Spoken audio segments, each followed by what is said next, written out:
Hi, I'm Lamore Schaffman here with RCR Wireless and the UTU Connect show. With me today are Norman Fekrat from Lemco. Thank you so much. Thanks for having us. And also Fran O'Brien from Alcatel-Lucent. Fran, thank you. Thank you very much.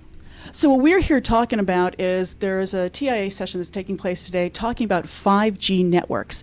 And it's the introduction to me about 5G, so I wanted to hear a little bit more, and I think our listeners, particularly because UTU Connect is a channel that's focused on Internet of Things, M2M. Clearly 5G is going to have implications on that. So we wanted to get a sense of what is it all about and what's happening and where are we and things like that. So Fran, why don't you just kick us off and tell us a little bit, what does 5G really mean and what are we seeing out there? Sure. It's really in the early phases right now. It's mainly a research program, and we're still defining what 5G is. In the research end, we don't actually call it 5G.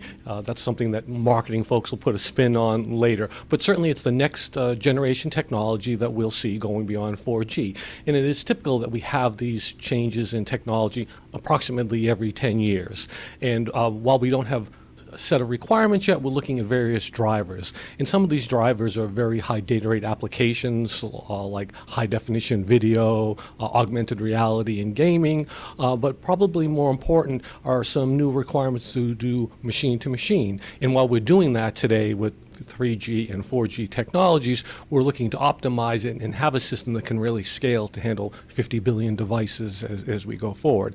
And so part of it is the research now that's taking place, and there's research in new waveforms, there's research on software-defined networks, network function virtualization, things that are actually occurring now, and even some of the 4G technologies will be incorporated as a native type feature in 5G.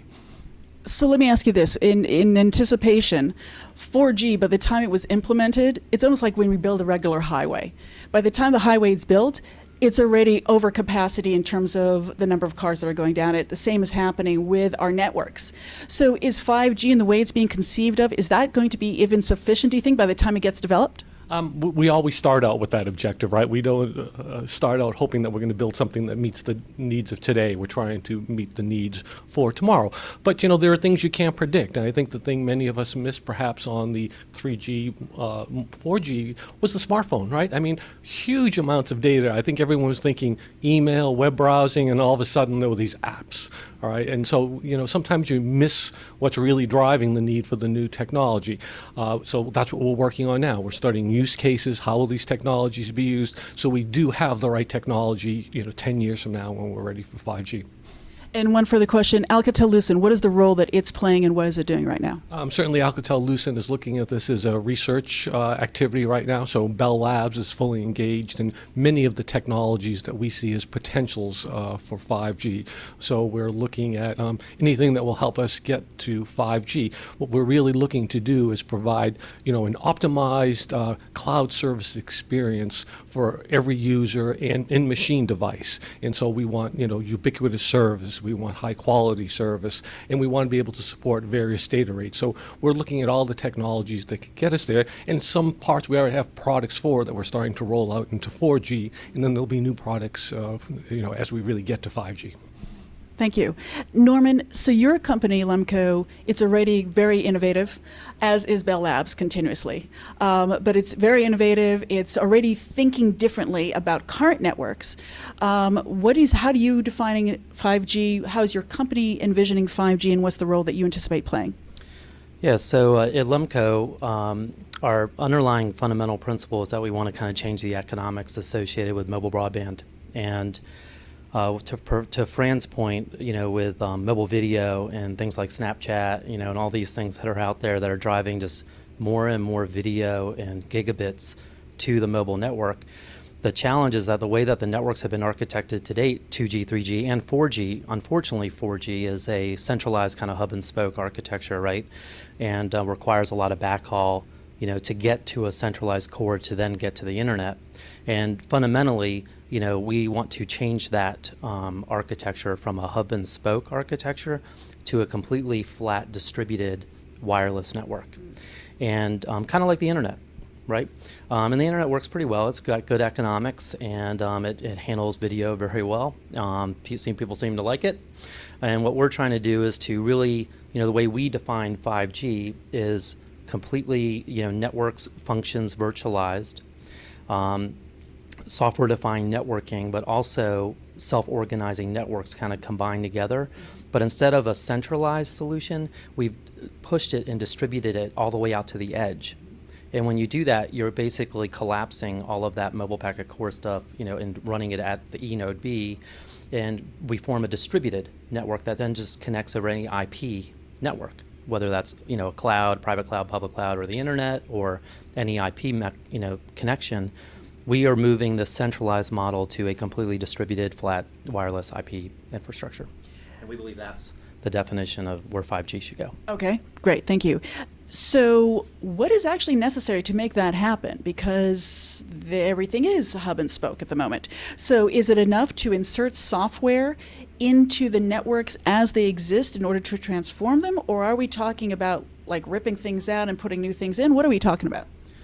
Yeah, I think everything comes down to economics, right? At the end of the day, technology is great, but if it doesn't have an economic benefit, no one's going to really look at it.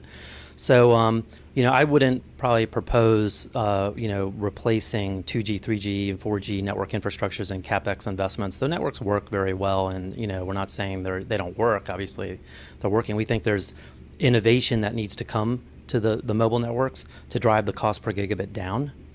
And as mobile traffic increases. So what we would look at is a 5G kind of technology. What we hope is that 5G is not put on top of 4G and on top of 3G in the same hub and spoke architecture. So when do you do it, right? And that's the question. So when maybe the network is expanding, maybe when there's dead zones or drop zones where you just want to plug in a new technology that can fill that dead zone in the network. Maybe it's M2M traffic that needs to be supported in a much lower cost perspective. And when 5G comes out, right, I would hope, and Lemco would hope, that it would be in a distributed architecture and we're not putting it on top of it. And what's kind of driving that is the economics. So we need to take the economics of wireless today, which is pretty expensive, right, because all of our phone bills keep going up and up and up on the mobile side. Yes, they do. And we need to make it more like wireline economics, right? So we want to take a cost per gigabit from the wireless side and really get it as close to wireline as possible. And then I think the whole ecosystem will work, right? The mobile network operators will be growing profits on mobile data versus today. I think the cost structures are so high for them on a per gigabit basis that there's margin erosion in the industry. And is that one of the reasons they're not pushing the network development into the new future, because they still are making back their investments from the past? Is that what's happening? It's a little bit of that, but it's so costly, like small cells. Well, let's think about rural areas today, right? So LTE doesn't exist in rural areas because it's so costly to roll it out there and people can't afford it. And then you have like small cell, right? Small cells to go everywhere require backhaul, and that's very costly too. And so everyone wants the coverage capacity and the benefits of wireless, but at what cost point, right? So at some point that's going to break. So I would hope that when 5G comes out, the architecture supports the economics that are needed to get it closer to a wireline kind of cost structure. But just to add to that, I think one of the things, this has not happened in a vacuum. I mean, even if you look at 2G, 3G, 4G, the network has become flatter. It's not quite what it was. And that was always the goal, was to make the network less complex, reduce the latency, because as you know, as you add in all these boxes, in a sense, as you described earlier today, you add latency. And we've got some applications that are latency tolerant and others that aren't. So I think the industry recognizes that. I mean, you're pointing out people have invested a lot in these technologies. They need to pay it off before they move to the next one. But you see a rapid adoption of LTE. I live in a town of 3,000 people up in really rural New Jersey. We have LTE. So it's there. I think it's not quite as bad as you're making it out to be, in that some operators are really aggressively rolling it out. So. Well, let me ask you a further question. So Alcatel is an infrastructure company. You're an OEM. What do you see as necessary in order to deploy something like a 5G as it's currently envisioned? Because there are going to be a lot of changes. Well, I think we agree from the perspective of the cost is the key. And we were comparing some numbers today. We've been saying we want to reduce the cost by a factor of 100 compared to what we have today to the end user. So in other words, if they're paying $30 today for 2 gigabits, for that same $30, they should be able able to get 200 gigabits. And so the idea is to really improve the capacity of the system. So I think we certainly agree there.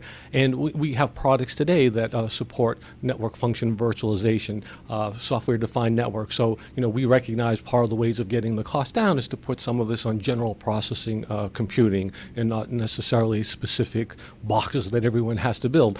And not only does this help in cost, but it helps operators roll out features more quickly, provides more flexibility. And so I think, we see very similar things in the network, because 5G has to be more than just about speed again. We just can't say, oh, we're going to give you twice as fast, 10 times as fast. We really need to do some work in the network. We need to improve capacity. And what we're really trying to do is optimize service to the customer in the end. So now, how are the customers going to be using this? What is 5G going to do? I mean, we can envision some cool features, but I'm sure you guys have been thinking about it. So what do you see happening? There's some scenarios that we'd be able to make use of this. Whoever wants to speak first.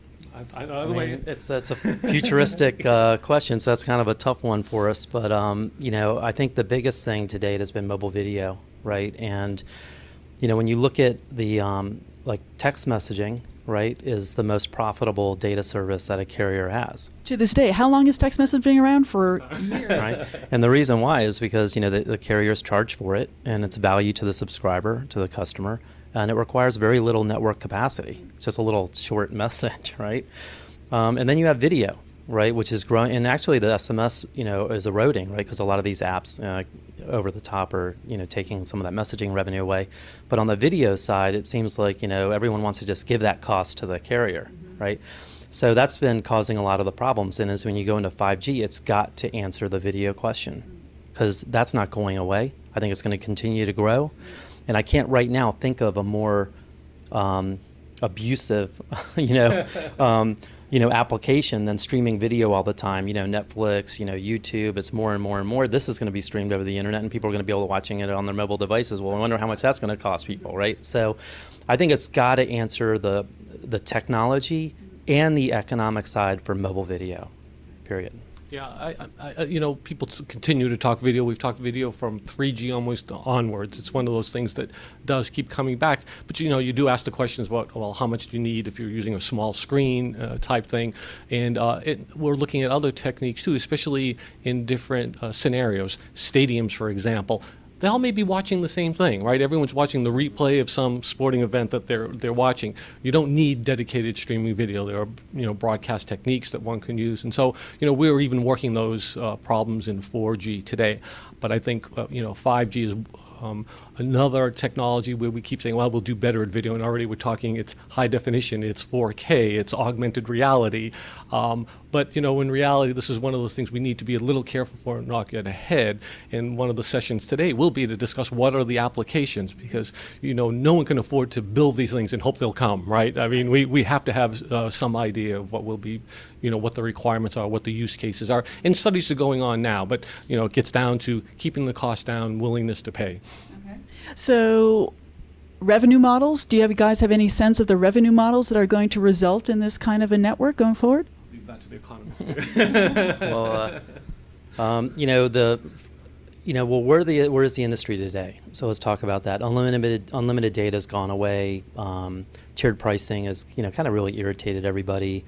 Now you're into family plans. It's all shared usage, but at the end of the day, that's a way just to get the consumer to pay more for data services. So what we're seeing today is that the price per usage for mobile data is going up and up and up and up. And at some point that's got to end, or it's going to become cost prohibitive for people, and they'll start to look at other innovative technologies. The industry is also now going to content-specific rating and policy enforcement. And what does that mean, right? That's a mouthful. What that means is your time on Facebook on your mobile device may be free, but the time you spend on Amazon's not. So they want to get to that granular of a level of rating and balance management for different websites or different apps. So they want to charge you at that granular level, and I think that's just another step forward with charging more at the end of the day. So where does it need to go? That's where we are now. Where it needs to go is it needs to be unlimited at the right economics, where people can pay $50 a month like wireline and get all you can use through your mobile device, and hopefully lower than that. If you look at rural areas, why can't mobility, cost $5 a subscriber per month? Why can't it? I mean, we Excellent question. gotta get it. Yeah, I'm gonna ask you the questions now. But I mean, why can't it get that way? And I think if we really look at innovative technologies like, we were talking about network function virtualization, software-defined networking, self-organizing networks, but really a distributed architecture, we need to, like, in order to solve the problem, we need to change the way it's architected. So we want to basically put LTE or 5G on the internet as an internet app. And at the edge, as you're As a saying. service, mobility is a service. Cellular off the shelf. Why can't you walk in a Best Buy and go buy LTE or 5G like Wi-Fi, bring it in anywhere, plug it into any IP network, and it's a fully functioning managed cell site that operates and integrates. Right. That's where it needs to go in order to get. It needs to be simple. It needs to be an IT solution. It needs to be shrunk down so the costs are taken out, so any IT person can deploy and manage and operate a mobile managed spectrum network. So then you're basically asking the networks to completely redefine themselves, their identity, and how they manage their businesses, all the way from the core all the way up.